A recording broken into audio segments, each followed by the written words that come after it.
Kalau Jemaat Tuhan, kita kembali dalam pembelajaran kitab Wahyu. Kita akan mempelajari langit dan bumi baru dalam Wahyu 21 dan pasal 22. Mari kita berdoa. Mohon Roh Kudus, Roh Hikmat mengurapi hamba-Mu yang akan menyampaikan firman dan menjabarkannya. Dan setiap kami yang menonton dan mendengarnya, kami dibimbing oleh Roh Kudus, Roh Hikmat-Mu. Berfirmanlah kepada kami Tuhan, kami siap mendengarkannya. Dalam nama Tuhan Yesus. Amin. Wahyu 21 dan 22, tapi kita tidak akan membaca semua ayat sebagai pendahuluan. Kita akan membaca yaitu 4 ayat terlebih dahulu. Wahyu 21 ayat 1 sampai 4. Lalu aku melihat langit yang baru dan bumi yang baru, sebab langit yang pertama dan bumi yang pertama telah berlalu dan laut pun tidak ada lagi. Dan aku melihat kota yang kudus, Yerusalem yang baru turun dari surga, dari Allah, yang berhias bagaikan pengantin perempuan yang berdandan untuk suaminya. Lalu aku mendengar suara yang nyaring dari tata itu berkata, lihatlah, kemah Allah ada di tengah-tengah manusia, dan ia akan diam bersama-sama dengan mereka. Mereka akan menjadi umatnya, dan ia akan menjadi Allah mereka. Dan ia akan menghapus segala air mata dari mata mereka, dan maut tidak akan ada lagi. Tidak akan ada lagi perkabungan atau rata tangis atau duka cita, sebab segala sesuatu yang lama itu telah berlalu. Sampai di situ dahulu kita membaca firman Tuhan, nanti berikutnya kita akan lanjutkan. Terus sekalian, bagian ini adalah pengulangan dan kelanjutan dari wahyu ilahi, wahyu yang sama yaitu wahyu dari Allah di dalam kitab Yesaya 65 ayat 17 dan 18. Kita perlu bandingkan itu. Yesaya 65 ayat 17 sampai 18. Dikatakan, sebab sesungguhnya aku menciptakan langit yang baru dan bumi yang baru. Hal-hal yang dahulu tidak akan diingat lagi. Aku menciptakan Yerusalem penuh sorak-sorak dan penduduknya penuh kegirangan. Itu dalam Yesaya 65. Nah, saudara sekalian, pertanyaannya, apakah bumi dan langit sekarang ini akan dimusnahkan? Kalau dalam kitab Wahyu dikatakan akan ada bumi dan langit baru, maksudnya kita bertanya, apakah bumi dan langit sekarang ini akan dimusnahkan? Kita perlu bandingkan dengan Nats yang berisi manusia baru. Dalam 2 Korintus 5 ayat 17. Rasul Paulus berkata, jadi siapa yang ada dalam Kristus, ia adalah ciptaan baru. Yang lama sudah berlalu, sesungguhnya yang baru sudah datang.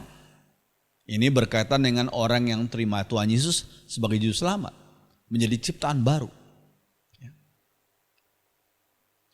Nah, maksud daripada ciptaan baru adalah sifat-sifat lama. Dalam bahasa Inggris dikatakan sinful nature yang diubahkan. Sifat-sifat lama atau sinful nature yang diubahkan, bukan manusianya yang dimusnahkan. Ya, waktu kita terima Yesus bukan berarti manusia kita dimusnahkan, tidak. Tapi sifat-sifat lama, sinful nature, ya, nature yang berdosa itu, yang diubahkan menjadi sifat-sifat yang sesuai dengan kehendak Tuhan. Bukan manusianya yang dimusnahkan. Itu sebagai perbandingan saja dengan kitab Wahyu 21-22. Bumi dan langit yang baru. Maksudnya ya seperti itu. Ya. Langit dan bumi baru maksudnya adalah suatu dunia yang diperbaharui oleh Allah dengan cara menyingkirkan akar dosa dan semua tindakan manusia yang bertentangan dengan kehendak Tuhan. Jadi maksud bumi dan langit sekarang ini bukanlah dimusnahkan oleh Tuhan, tetapi suatu dunia yang diperbaharui oleh Allah dengan cara menyingkirkan akar dosa dan semua tindakan manusia yang bertentangan dengan kehendak Tuhan. Itu penting sekali. Bandingkan dengan Roma 8 dan Kejadian 3 itu. Ya. Oke. Nah, dikatakan dalam Wahyu 21 ayat 1, di tempat itu, di langit dan di bumi baru itu nggak ada lagi laut. Maksudnya apa? Tidak ada lagi laut. Nah, saudara sekalian, pada waktu zaman Rasul Yohanes menulis kitab ini, kompas seperti yang saudara lihat gambar ini belum ditemukan. Sehingga orang-orang takut berlayar jauh karena berbahaya. Karena waktu itu kompas belum ditemukan. Bagi mereka waktu itu laut dianggap sebagai sesuatu yang tidak tenang dan menakutkan. Karena kompas belum ditemukan. Sudah bandingkan dengan Yesaya 57 ayat 20. Tetapi orang-orang fasik adalah seperti laut yang berombak-ombak. Sebab tidak dapat tetap tenang dan arusnya menimbulkan sampah dan lumpur. Ya. Oke. Bagi masyarakat kuno, laut itu dianggap sebagai sesuatu yang bermusuhan dengan manusia dan sebagai tempat tinggal dari kuasa penghancur. Itu bagi masyarakat kuno. Ya, laut dianggap sebagai sesuatu yang bermusuhan dengan manusia dan sebagai tempat tinggal dari kuasa penghancur. Itu konsep manusia masyarakat kuno. Ya. Jadi di langit dan bumi baru tidak akan ada lagi hal-hal yang menakutkan. Itu maksudnya, itu maknanya. Tidak ada hal-hal yang menakutkan atau hal-hal yang mengacaukan dan yang menghancurkan. Tidak akan ada lagi di langit dan bumi baru. Maksudnya itu, ya, maknanya itu. Ya. Oke. Sebagai ganti laut, Allah memberikan sungai air kehidupan yang jernih bagaikan kristal dan mengalir keluar dari tahta Allah dan tahta anak domba itu.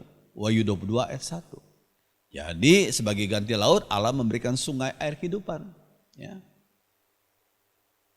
Apa makna ayat ini? Jadi salah satu sifat yang penting daripada kitab Wahyu adalah banyak simbolisasinya. Karena sebagai kitab apokaliptik. Ya. Nah, bagi masyarakat yang tinggal di padang gurun waktu itu ya, keberadaan sungai adalah suatu berkat yang luar biasa dan memberi sukacita bagi penduduknya. Ya, waktu itu bagi masyarakat yang di padang gurun, wah sulit dapat air, wah kalau mendapatkan aliran sungai, suatu berkat yang luar biasa, mereka gembira sekali. Ya, mereka gembira sekali. Oke. Dikatakan dalam ayat itu, air sungai itu jernih bagaikan kristal, seperti yang sudah lihat gambar itu. Jernih bagaikan kristal berarti gemerlapan. Jadi di tempat itu ada sukacita yang luar biasa. Digambarkan dengan simbolisasi bagaikan kristal. Ya, ada sukacita yang luar biasa. Oke. Nah, Wahyu 21 ayat 2. Di bumi baru itu terdapat kota Yerusalem baru. Ya, kota Yerusalem baru. Luar biasa. Tapi sudah perlu pahami maksud Yerusalem baru di sini apa, ya. Ya. Jangan lupa kota bagi masyarakat waktu itu merupakan lambang peradaban manusia. Jadi hanya bangsa yang beradab yang bisa membangun kota. Ya, jadi kota adalah lambang peradaban manusia. Nah, kota itu dikatakan turun dari surga. Artinya sebagai ciptaan Allah yang sempurna. Maksudnya demikian, ya. Sebagai ciptaan Allah yang sempurna dikatakan turun dari surga. Nggak ada lagi dosa, ya. Kota itu indah. Dihiasi bagaikan pengantin perempuan yang berdandan untuk suaminya. Kita lihat pengantin-pengantin perempuan, mereka berdandan dengan begitu cantik, begitu rapi, begitu elok. Nah, dikatakan Yerusalem baru itu seperti demikian. Ya, kota itu indah, dihiasi bagaikan pengantin perempuan yang berdandan untuk suaminya. Umat Tuhan sedunia dan segala abad digambarkan seperti mempelai perempuan. Sedangkan Yesus Kristus adalah mempelai lakinya. Itu secara simbolisasi lagi. Maksudnya ada jalinan kasih yang begitu sempurna antara sang pencipta dan sang penebus yaitu Kristus dengan umat pilihan dan umat tebusannya. Ya, puji Tuhan. Ya, Yesaya 61 ayat 10. Aku bersukaria dalam Tuhan, jiwaku bersorak-sorak dalam Allahku, sebab ia mengenakan pakaian keselamatan kepadaku dan menyelubungi aku dengan jubah kebenaran, seperti pengantin laki-laki yang mengenakan perhiasan kepala dan seperti pengantin perempuan yang memakai perhiasannya. Lambang umat Allah itu punya suami yang sah, yang dengannya ia memiliki ikatan kasih yang sah. Jadi umat Allah sedunia, segala zaman, umat Allah segala zaman itu mempunyai suami yang sah, yaitu Tuhan Yesus Kristus. Jangan diartikan secara jasmani ya, tapi secara rohani. Ada jalinan kasih yang begitu ajaib sempurna antara Yesus Kristus dengan umat tebusannya. Ya, umat Allah itu punya suami yang sah, yang dengannya ia memiliki ikatan kasih yang sah. Yang sah sesuai dengan kehendak Allah. Ya. Hal ini bertentangan dengan pelacur Roma waktu itu. Kalau kita baca dalam kitab Wahyu, pelacur Roma yang hanya melakukan hubungan dosa. Ya, lihat Wahyu 17, pelacur Roma yang hanya melakukan hubungan dosa. Oke. Nah, dikatakan kota itu bercahaya seperti yaspis. Yaspis. Permata yaspis ya. Ya, seperti ini kira-kira yaspis ya. Yaspis itu permata paling berharga pada zaman itu, Ya. Lalu batu itu sangat bening dengan warna yang berbeda-beda. Ada yang berwarna putih, ada yang hijau, ada yang merah jambu seperti saudara lihat. Merah jambu, ya. Yaspis. Yaspis yang dilihat Yohanes itu jernih seperti kristal, yakni tembus cahaya atau transparan. Ini lambang kesucian Allah, transparan. Ya, suami istri kalau menjaga kesucian mereka tidak takut untuk transparan, terbuka satu dengan yang lainnya. Transparan itu lambang kesucian. Nah, tembok kota itu besar dan tinggi dikatakan. Besar dan tinggi. Ayat 12 ya. Bagi orang kuno, tembok kota adalah sangat penting. Nah itu, bagi orang kuno ya. Belum ada pesawat terbang ya. Sehingga bagi mereka kalau bisa mendirikan kota yang berkubu, berbenteng dengan tembok kota yang sangat tinggi, kuat. Wah itu penduduk di dalam kota itu rasa aman. Tapi kita zaman sekarang lain ya, ada pesawat terbang, kotamu berapa tinggi temboknya, dibom saja dari atas, hancur. Ya. Tapi zaman itu belum ada pesawat terbang. Ya. Tembok kota itu adalah lambang keamanan. Ya. Semakin panjang, besar dan tinggi temboknya, semakin amanlah penduduk yang tinggal di dalam kota itu. Ya, itu konteks seperti itu. Iya, nama 12 suku Israel tertulis pada ke-12 pintu gerbang kota itu. 12 suku Israel. Ini merupakan lambang semua umat Allah dalam perjanjian lama. Dalam Yesaya 48. Lambang semua umat Allah dalam perjanjian lama. 12 suku Israel. Semua umat Allah ya, yang percaya pada Tuhan. Ya, ada sebagian orang Israel waktu zaman perjanjian lama yang menyembah berhala ya, tentunya mereka tidak diselamatkan, tapi mereka yang menyembah Allah Yahweh, ya, melaksanakan Taurat yang diberikan Tuhan. Ya. Nah, di atas dasar tembok kota itu tertulis nama ke-12 rasul, tadi 12 suku, sekarang ke-12 rasul Kristus. Lihat ayat 14. Ini lambang umat Allah dalam perjanjian baru. Yang tadi perjanjian lama, sekarang perjanjian baru. Yaitu sampai kedatangan Yesus yang kedua kali. Jadi siapakah yang diselamatkan? Ya umat Allah dalam perjanjian lama dan umat Allah dalam perjanjian baru. Ya. Semua keselamatan itu sebenarnya fokusnya pada pengorbanan Yesus di atas salib. Umat Allah dalam perjanjian lama menunjuk iman ke sana, ke pengorbanan Yesus di salib. Kita yang hidup sekarang ini menunjuk iman kita ke sana, ke belakang. 2000 tahun yang lalu, waktu Yesus rela berkorban bagi kita di atas salib. Puji Tuhan. Ya. Jadi seluruh penduduk kota Yerusalem baru adalah semua umat Allah dalam masa PL dan PB sampai kedatangan Tuhan Yesus yang kedua nanti. Kapan? Nggak tahu kita. Ya, itu maksudnya. Itu penduduk kota Yerusalem baru. Ya. Oke, selanjutnya. Nah, gereja Tuhan dikatakan dibangun di atas dasar para rasul. Ya, yaitu ajaran para rasul, yakni perjanjian baru, dan para nabi, perjanjian lama. Ya, ajaran para nabi yang dalam perjanjian lama. Ya, dengan Kristus sebagai batu penjurunya. Lihat Efesus 2 ayat 20. Ya, mengapa ayat Efesus 2 ayat 20? Para rasul ditempatkan di muka dari para nabi. Bukankah dalam sejarah para nabi dulu yang hidup kan? Perjanjian lama dulu, baru perjanjian baru. Tapi kenapa Efesus 2 ayat 20? Para rasul itu yang disebutkan dibangun di atas para rasul. Yaitu perjanjian baru. Baru kemudian para nabi. Ya, Paulus itu bukan salah tulis, tapi dia memberikan makna yang penting.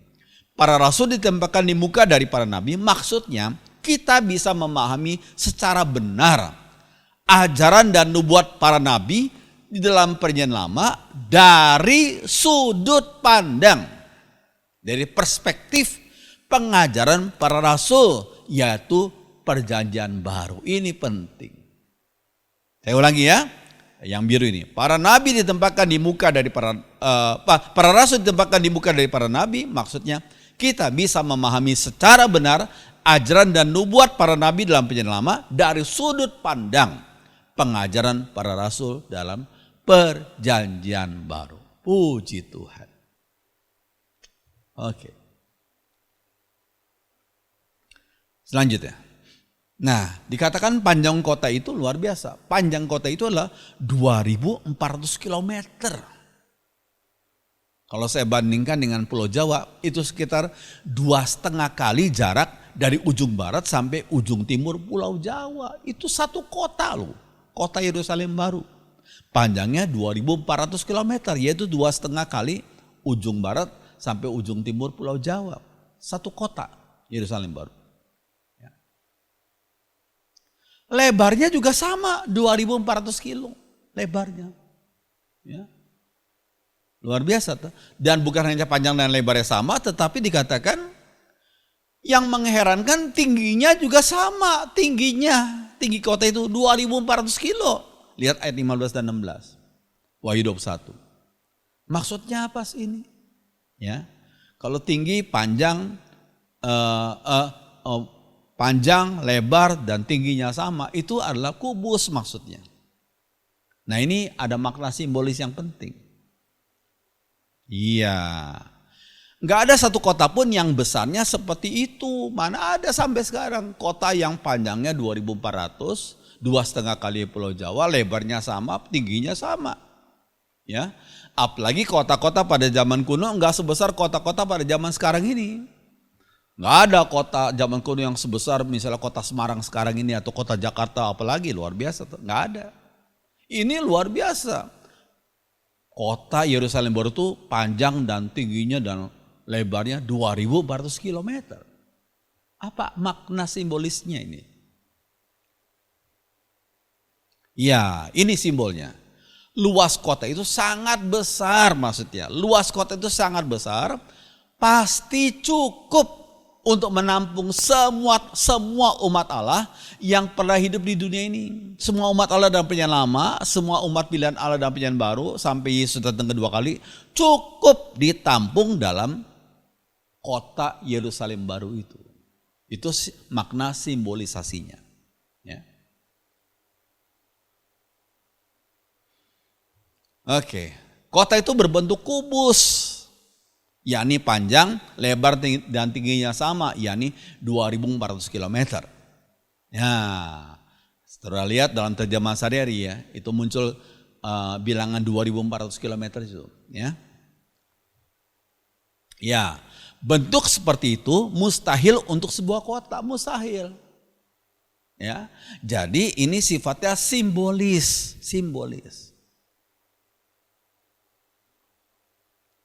Ya, bandingkan ruang Maha Kudus tempat tabut perjanjian Allah, bait suci yang berbentuk kubus, yang panjang, lebar, tingginya sama, yakni hanya 9 meter. Sudah lihat dalam 1 Raja-Raja 6 ayat 19 sampai 20. Bandingkan ya, ruang Maha Kudus dalam bait Allah waktu itu yang dibangun oleh Raja Salomo ya.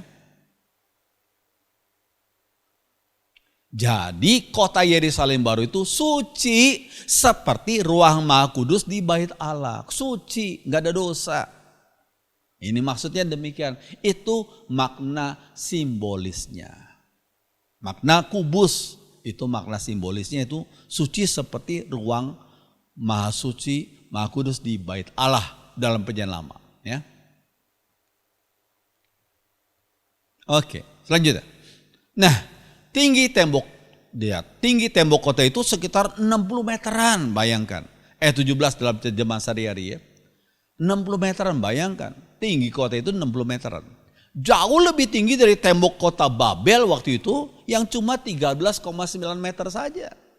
Kota Babel waktu itu Nebukadnezar begitu sombong, wah kami aman. Penduduk yang di dalam kota Babel aman. Sebab tinggi temboknya 13,9. Wah, kalau dibanding dengan tembok Yerusalem, kota Yerusalem baru 60 meter, jauh, ya, jauh. Maksudnya apa ayatnya? Nah, ini bandingkan dengan ini kita lihat dalam internet ya. Ini seperti demikianlah tembok kota Babel waktu itu, ya. Lalu panjang tembok kota Babel yang pernah dibanggakan oleh Raja Nebukadnezar hanya 22,4 km. Lebar tembok 32,55 meter dan luas kota itu cuma 303,6 km persegi. Hanya itu. Sudah begitu bangganya Nebukadnezar waktu itu ya.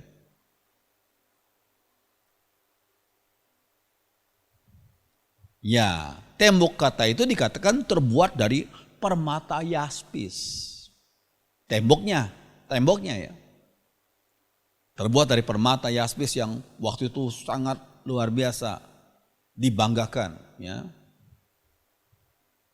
Yaspis atau jasper, permata yang sangat dihargai pada zaman itu, sangat bening dengan warna yang berbeda-beda, putih, hijau atau merah jambu. Sangat bening. Ya. Jadi kota Yerusalem baru itu suci. Tidak seperti kota-kota besar buatan manusia pada waktu itu bahkan sampai sekarang ini ya. Kota Yerusalem baru itu suci. Ya. Karena digambarkan dengan yaspis sangat bening. Lambang daripada kesucian ilahi. Ya. Oke. Dikatakan di situ ada batu nilam, safir biru ya, disediakan silakan saudara baca dalam Wahyu 21 ya. Batu nilam seperti gini ya. Ada lagi batu mirah atau kalsedoni hijau ya, seperti gini ya. Lalu ada lagi zamrud atau emerald, itu hijau terang ya. Apa yang ditulis dalam Wahyu 21 ya. Ada lagi, nah ini, batu unam atau sardonyx, coklat atau merah. Ya, itu batunya seperti gini. Ya. Ya, dikatakan juga ada batu sardius itu merah darah seperti ya sudah lihat. Ya. Ada lagi batu krisolit hijau kuning, krisolit. Ya. Beril biru hijau, ya biru hijau. Nah inilah topas atau lazuardi, merah biru merah lembayung. Ya ini menggambarkan batu-batu permata yang waktu itu orang sangat banggakan dan sangat mahal. Ya, di Yerusalem baru itu biasa. Ya, maksudnya apa? Segala kemuliaan yang sekarang ini, wah manusia anggap, mahal sekali. Di Yerusalem baru itu biasa saja. Ya. Iya, dikatakan krisopras hijau. Ya. Ada lagi jasing, ratna cempaka warna emas seperti saudara lihat. Ya.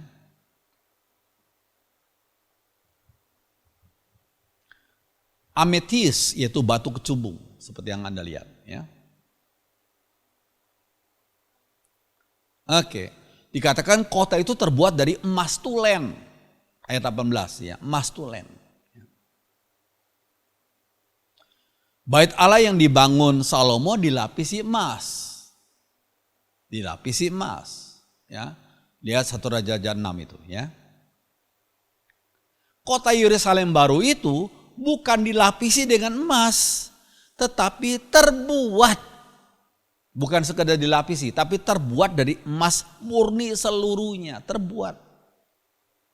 Luar dalam emas. Ya. Nah, emas itu melambangkan kemurnian dan kemuliaan Allah. Yang penting makna lambangnya itu. Emas melambangkan kemurnian dan kemuliaan Allah. Itu di Yerusalem baru. Ya. Makna simbolisnya kota itu dipenuhi oleh kemuliaan Allah. Itu saja makna simbolisnya. Ya. Ya.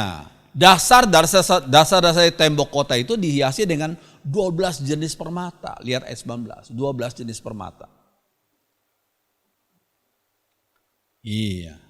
Sudah bandingkan tutup dada pakaian imam besar waktu itu dalam perjanjian lama yang ditata dengan 12 macam permata. 12 macam permata. Keluaran 28 ya. Tuhan Yesus adalah sang imam besar agung itu. Lihat Ibrani 8. Ya. Tuhan Yesus adalah sang imam besar agung yang tidak pernah jatuh dalam dosa itu. Yang tidak pernah jatuh dalam dosa. Umatnya yang dilambangkan dengan 12 permata di dadanya itu sangat berharga di hati Tuhan. Ya, setiap kita umat Tuhan sangat berharga di hatinya. Sehingga dia rela berkorban, mati disalib dan bangkit kembali dan tidak mati lagi dia. Ya, luar biasa. Itu dia lakukan bagi umatnya. Puji Tuhan. Oke. Nah, hal ini menjadi penghiburan besar bagi umat Tuhan yang sedang mengalami penghinaan dan aniaya di dunia ini. Wah, dianiaya, dihina, disiksa oleh manusia yang tidak menyembah Tuhan Yesus. Ini merupakan ayat-ayat dalam kitab Wahyu ini merupakan satu penghiburan besar. Ya. Penderitaan tersebut tidak dapat dibandingkan dengan kemuliaan yang akan dinyatakan kepada umatnya yang setia. Kemuliaan yang akan dinyatakan kepada umat yang setia mengiring Tuhan sampai akhirnya. Tuhan sudah siapkan kemuliaan yang kekal, luar biasa. Ya. Sebab aku yakin, kata Rasul Paulus, bahwa penderitaan zaman sekarang ini tidak dapat dibandingkan dengan kemuliaan yang akan dinyatakan kepada kita. Puji Tuhan. Umat Tuhan yang hidup sementara di dunia ini juga mungkin mengalami aniaya, kesulitan besar. Tapi tetap setia iring Tuhan. Karena Tuhan Yesus sudah sediakan kemuliaan yang kekal, yang jauh, yang luar biasa. Segala penderitaan yang dialami di dunia sementara ini, itu gak ada artinya dibanding dengan kemuliaan kekal itu. Luar biasa. Ya, pintu-pintu gerbang kota itu dibuat dari mutiara, bayangkan. Mutiara yang sangat besar, sangat-sangat besar, sehingga sebuah lubang pintu gerbang dapat dipahat di dalamnya. Luar biasa toh. Kita lihat mutiara di dunia kecil, ya, mungkin sebesar mote atau lebih besar sedikit dari itu, dari mote. Tapi dikatakan pintu-pintu gerbang kota Yerusalem baru itu terbuat dari mutiara yang sangat-sangat besar. Sehingga sebuah lubang pintu gerbang dapat dipahat di dalamnya. Lihat ayat 21, pasal 21. Nah, lihat. Ini adalah salah satu contoh mutiara, ya. Semua yang di Yerusalem baru itu dilukiskan dengan semulia-mulianya. Biasanya mutiara ya sebesar itu saja. Tapi dalam Yerusalem baru itu dikatakan pintu gerbang kota itu terbuat dari mutiara. Jadi besar banget itu. Ya. Mulia sekali. Ya. Oke. Jalan-jalan di Yerusalem baru itu terbuat dari emas murni yang tembus cahaya, transparan. Kalau transparan itu simbol daripada kesucian. Simbol dari kesucian. Jalan-jalan di Yerusalem baru itu. Dalam hidup ini biasanya seseorang memakai perhiasan emas di telinga, di leher, di tangannya, itu biasa kan begitu ya. Namun di Yerusalem baru itu emas murni dipakai di jalan-jalan. Kan jadi luar biasa mewahnya, mulianya kota itu ya. Di jalan-jalan. Makna simbolisnya adalah apa yang dianggap mulia di dunia ini akan dianggap biasa saja di Yerusalem baru nanti. Biasa saja. Yerusalem baru penuh dengan hal-hal yang mulia. Sangat mulia dari Allah pencipta. Ya. Iya, 21 ayat 3, kemah Allah dikatakan berada di tengah-tengah manusia. Kemah Allah. Ya, ini gambar tabernakel waktu umat Israel masih di padang gurun ya. Kata kemah Allah mengingatkan kita akan kesediaan Allah menyertai umatnya di padang gurun selama 40 tahun. Ya. Mereka berada di padang gurun selama 40 tahun. Wah, mereka nggak ada kubu, nggak ada benteng. Mereka di padang gurun yang terbuka. Tetapi mereka disertai oleh Allah dalam bentuk kemah Allah. Kemah Allah itu menandakan Allah menyertai umatnya. Ya, jutaan umatnya waktu itu yang di padang gurun. Mungkin 2-3 juta. Disertai oleh Tuhan dalam bentuk kemah Allah. Ya, ada tabernakel. Ya. Iya.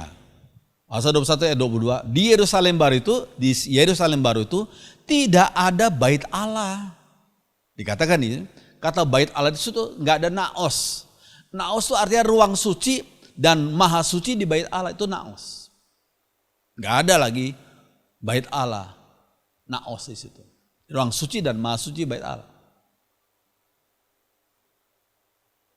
Iya, sudah lihat ya. Itu yang bagian belakang ada ruang maha suci. Ya, di depannya yang tengah-tengah itu ruang suci. Ya, bagian depan tuh ada pekarangan, pelataran. Ya. Iya, pada masa perjanjian lama, naos hanya boleh dimasuki oleh imam tempat suci dan imam besar tempat maha suci. Iya, nggak boleh sembarangan. Ya.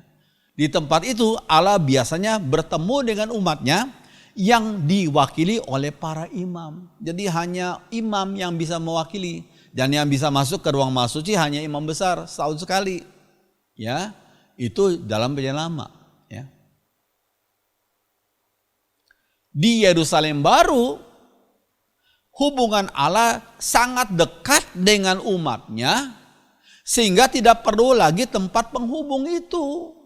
Nggak perlu lagi naos itu. Karena semua di Yerusalem baru Allah suci, nggak ada dosa lagi. Ya, Nggak perlu lagi ada tempat penghubung. Ya, semua orang yang diizinkan masuk ke Yerusalem baru adalah orang yang sudah ditebus oleh darah Yesus. Begitu, ya. Oke. Nah, seluruh kota Yerusalem baru bagaikan ruang maha suci yang berbentuk kubus. Ini simbol kekudusan. Seluruh kota Yerusalem baru bagaikan ruang maha suci yang berbentuk kubus. Jadi kota Yerusalem baru adalah kudus di hadapan Tuhan. Setiap umatnya adalah imam Allah, ini penting. Tiap umatnya adalah imam Allah. Wahyu 5 ayat 10. Ya, dikatakan mereka akan melihat wajah Allah. Wahyu 22 ayat 4. Padahal selama hidup di bumi yang berdosa ini, gak ada seorang pun bisa melihat wajahnya. Wajah Allah gak mungkin. Gak ada seorang pun yang bisa melihat wajahnya. Bisa mati orang itu. Karena Allah Maha Suci, kita berdosa sekali. Ya. Tetapi dalam Yerusalem baru, umat Allah akan melihat wajah Allah. Ya. Karena semua sudah disucikan oleh darah Yesus. Puji Tuhan. Nama Allah dikatakan akan tertulis di dahi mereka. Wahyu 22 ayat 4. Maksudnya adalah pikiran mereka. Dahi itu simbol pikiran. Dikuasai oleh pribadi Allah. Jadi maka dari itu orang yang boleh masuk di Yerusalem baru adalah orang yang nggak lagi melakukan dosa. Tidak ada dosa di situ. Ya. Pikiran mereka dikuasai oleh kekudusan Allah. Oke. Nah, pasal 21 ayat 23. Kota itu tidak memerlukan matahari dan bulan untuk menyinarinya, sebab kemuliaan Allah meneranginya dan sang anak domba adalah lampunya. Bandingkan Yesaya 60 ayat 19. Iya. Nah, matahari itu hanya benda ciptaannya, hanya ciptaan Tuhan matahari itu. Yang merefleksikan kemuliaan Allah. Seperti muka Musa yang bercahaya. Sewaktu setelah Musa turun menerima 10 hukum Taurat itu, wajahnya bercahaya. Ya. Sehingga orang Israel itu takut bertemu dengan Musa. Wajahnya bercahaya. Setelah dia menerima 10 hukum Taurat itu dari Gunung Sinai waktu itu. Ya. Pada masa pelayanan Yesus di dunia ini, Yesus pernah berkata, akulah terang dunia. Akulah terang dunia. Yes, lihat Yohanes 8 ayat 12.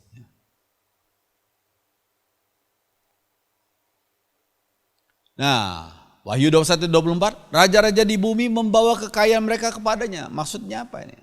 Raja-raja di bumi membawa kekayaan mereka kepadanya, kepada Tuhan. Ya. Nah, kata raja-raja di sini tidak perlu dipahami secara hurufiah, namun menunjuk pada otoritas Allah di atas semua manusia. Otoritas Allah di atas semua manusia yang khusus yang berada di Yerusalem baru. Raja-raja yang ditaklukkan pada zaman dahulu akan membawa kekayaan mereka kepada sang penakluk. Siapa sang penakluk?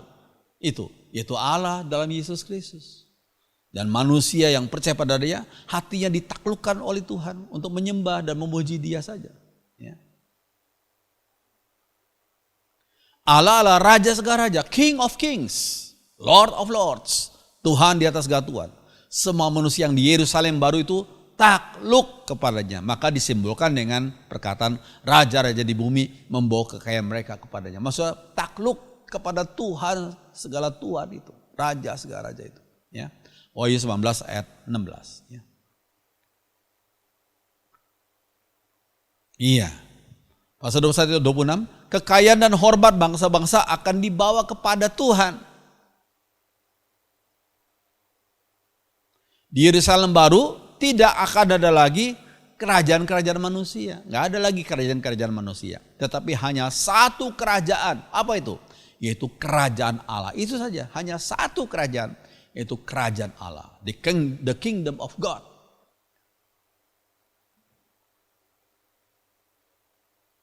Iya. Pasal 21-25, di pintu dan pintu-pintu gerbangnya nggak akan ditutup pada siang hari, sebab malam tidak akan ada lagi di sana. akan ada keamanan yang sempurna di sana. Ya, zaman dahulu orang kalau sudah sore tutup pintu gerbang kota itu, ditutup karena takut adanya perampok atau orang jahat. Tapi dalam Yerusalem baru itu pintu-pintu gerbangnya nggak akan ditutup pada siang hari. Sebab malam tidak akan ada lagi di sana. Maksudnya ada keamanan yang luar biasa yang sempurna di Yerusalem baru itu. Ya. Malam yang gelap dan menakutkan pun nggak ada lagi. Nggak ada lagi hal-hal yang menakutkan di situ. Lihat pasal 22 ayat 5 itu.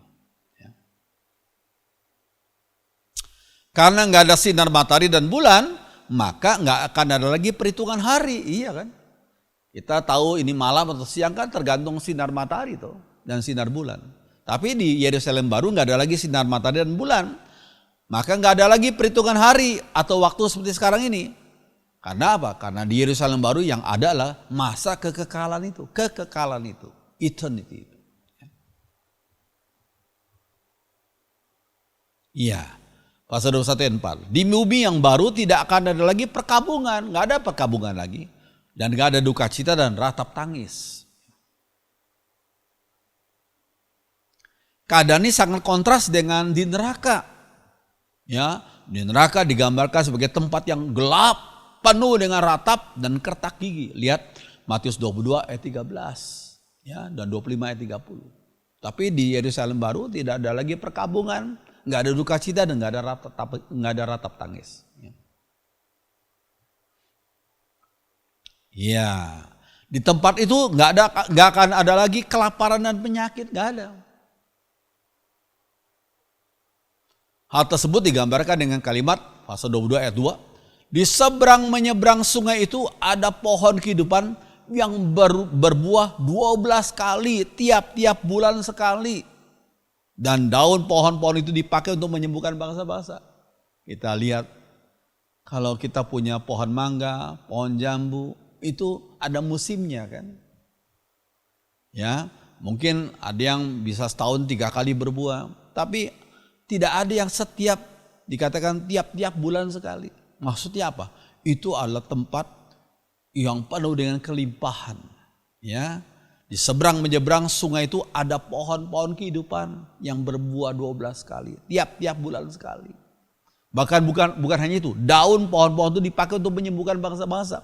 Berarti di Yerusalem baru nggak ada lagi penyakit. Nggak ada lagi penyakit. Ya. Biasanya setiap pohon berbuah pada musimnya setiap tahun. Ya itu kan seperti yang saya sampaikan tadi ya.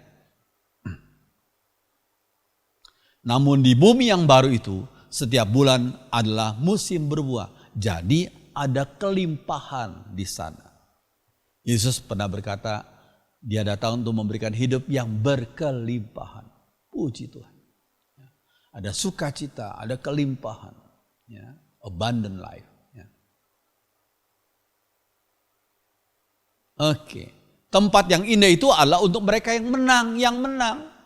Jadi yakni mereka yang tidak menyimpang dari jalan yang benar oleh karena godaan dan aniaya. Walaupun banyak godaan aniaya tapi tetap kita bersandar pada Tuhan, percaya pada Tuhan Yesus. Ya. Tetap setia kepada Tuhan. Mereka yang namanya tertulis dalam kitab kehidupan anak domba itu. Itulah kalau nama kita tertulis dalam kitab kehidupan anak domba itu. Kita yang orang-orang percaya Yesus sampai pada akhirnya nama kita tercantum di situ kitab kehidupan. Kita pasti bukan mudah-mudahan, pasti akan masuk ke dalam Yerusalem yang baru itu. Puji Tuhan. Ya. Umat Tuhan akan memerintah sebagai raja sampai selama-lamanya. Pasal 22 ayat 5b. Sebagai raja. Bagian ini pun jangan ditafsirkan secara hurufiah. Gak perlu bertanya. Kalau umat Tuhan jadi raja, semua jadi raja. Pertanyaannya siapa yang jadi rakyatnya gitu ya. Kan semua umat Tuhan dalam Yerusalem baru ada raja. Sekarang siapa rakyatnya gitu ya. Gak perlu ditanyakan seperti itu. Ya. Ungkapan memerintah sebagai raja menunjuk pada kemuliaan. Sebagai kompensasi dari penderitaan sementara yang telah umatnya alami bagi Injil Tuhan. Itu makna simbolisnya. Ya, kemuliaan. sebagai kompensasi dari penderitaan. Penderitaan yang kita alami cuma sementara saja. Tapi kemuliaan yang Tuhan sudah sediakan kekal selama-lamanya. Puji Tuhan. Ya. Oke, sebaliknya dituliskan pula kriteria dari mereka yang tidak diperkenan berada di bumi yang baru itu. Apa kriterianya? Yang gak diperkenan berada di bumi yang baru itu. Dikatakan yang penakut, yang menyangkali nama Kristus karena takut dianiaya, yang gak percaya pada Kristus, yang hidup secara keji, yang ikut serta dalam membunuh umat Tuhan, yang berkanjang dalam dosa percabulan, baik secara jasmani maupun rohani, yaitu mereka yang menyebut Kaisar adalah Tuhan. Itu dosa percabulan rohani itu. Kaisar kok disebut sebagai Tuhan. Ya. Dikatakan tukang-tukang sihir pada umumnya, para penyembah berhala pada umumnya, dan penyembah kaisar juga para pendusta. Itu orang-orang yang gak boleh masuk ke dalam bumi yang baru itu. Ya. Ayat 8. Ya. Oke. Akhirnya ingat janji Tuhan Yesus. Ya. Yuk kita baca ayat 21. Wahyu 3 ayat 21. 1, 2, 3. Mereka yang menang akan kuizinkan duduk di tahtaku bersamaku. Sama seperti aku sendiri pun sudah menang. Dan sekarang duduk bersama Bapakku di tahtanya. Oh puji Tuhan. Biarlah kita jangan takut, jangan takluk pada cobaan. Kita terus setia mengiring Tuhan Yesus yang sudah menjanjikan janji yang ya dan amin. Bukan janji bohong. Ya, kita baca lagi 2 Timotius 2 ayat 11 sampai 13. Yuk kita baca. Benarlah perkataan ini. Jika kita mati dengan dia, kita pun akan hidup dengan dia. Jika kita bertekun, kita pun akan ikut memerintah dengan dia. Jika kita menyangkal dia, dia pun akan menyangkal kita. Jika kita tidak setia, dia tetap setia. Karena dia tidak dapat menyangkal dirinya. 2 Timotius 2 ayat 11 sampai 13. Puji Tuhan. Ya. Amin. Biarlah firman Tuhan menjadi berkat bagi kita semua. Mari kita setia mengiring Tuhan. Walaupun tantangan dan aniaya menghadang kita. Kita tetap setia mengiring Tuhan. Puji Tuhan. Mari kita bangkit berdiri. Kita memuji nama Tuhan.